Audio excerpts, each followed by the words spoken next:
London ನಲ್ಲಿ ಹೋಗ್ಲಿಕ್ಕೆ ಅವನ ಕಾರ್ ಕೇಳ್ತಾನೆ. ಅದಕ್ಕೆ ಮಿಸ್ಟರ್ ಚಾ ನೀನ್ ನಿನ್ನ ಫಸ್ಟ್ ಲವ್ ನ ಮೀಟ್ ಮಾಡ್ಲಿಕ್ಕೆ ಹೋಗ್ತಿದ್ಯಾ ಅಂತ ಕೇಳ್ತಾರೆ. ಬಟ್ ಲೀ ಹುನ್ ಕ್ಯೂ ಅವನಿಗೆ ಅವಳ ಮುಖಾನು ನೆನಪಿಲ್ಲ ಅಂತ ಹೇಳ್ತಾನೆ. ಈ ಕಡೆ ದೋಕ್ಯುಂಗ್ ಮೆಟ್ರೋದಲ್ಲಿ ಹೋಗ್ತಿರ್ಬೇಕಾದ್ರೆ ಜನರು ಇಳಿಬೇಕಾದ್ರೆ ದೋಕ್ಯುಂಗ್ಗೆ ತಾಗಿ ಅವಳು ಬೀಳ್ಲಿಕ್ಕೆ ತಾಗ್ತಾಳೆ. ಆಗ್ಲೇ ಮ್ಯೂಲ್ಮಾಂಗ್ ಒಂದು ಅವಳನ್ನ ಹಿಡಿತಾನೆ. ದೋಕ್ಯುಂಗ್ ಮ್ಯೂಲ್ಮಾಂಗ್ಗೆ ಈಗೇನು ಅಂತ ಕೇಳ್ತಾಳೆ. ಅಂಡ್ ಮ್ಯೂಲ್ಮಾಂಗ್ ನಾನ್ ನಿನ್ಗೆ ರೀಚಾರ್ಜ್ ಮಾಡ್ಲಿಕ್ಕೆ ಬಂದಿದ್ದೆ ಅಂತ ಹೇಳ್ತಾನೆ. ಮತ್ತೆ ಅವಳ ಜೊತೆನೆ ಟ್ರೈನ್ ನಲ್ಲಿ ಟ್ರಾವೆಲ್ ಮಾಡ್ತಾನೆ. ದೋಕ್ಯುಂಗ್ ತುಂಬಾ ಸುಸ್ತಾಗಿರೋದನ್ನ ನೋಡಿ ಮ್ಯೂಲ್ಮಾಂಗ್ ನೀನ್ ನನ್ನ ಕೈ ಹಿಡ್ಕೋಬಹುದು ಅಂತ ಹೇಳ್ತಾನೆ.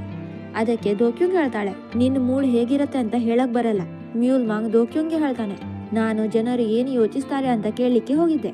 ಮತ್ತೆ ಅವರು ಅವ್ರ ಬಗ್ಗೆನೇ ಯೋಚಿಸ್ತಾರೆ. ಅಂದ್ರೆ ಎಲ್ಲಾ ಅಫೆಕ್ಷನ್ ಅವರಿಗೆ ಸಿಗಬೇಕು ಅಂತ ಅನ್ಕೋತಾರೆ. ಆದ್ರೆ ನೀನ್ ಕೂಡ ನನ್ನ ಅಫೆಕ್ಷನ್ ಡಿಸರ್ವ್ ಮಾಡಲ್ಲ.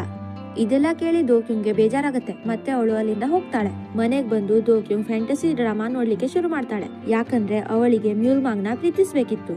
ಮ್ಯೂಲ್ಮಾಂಗ್ ದೋಕ್ಯುಂಗ್ಗೆ ನೀನ್ ಏನ್ ಕಲ್ತೆ ಅಂತ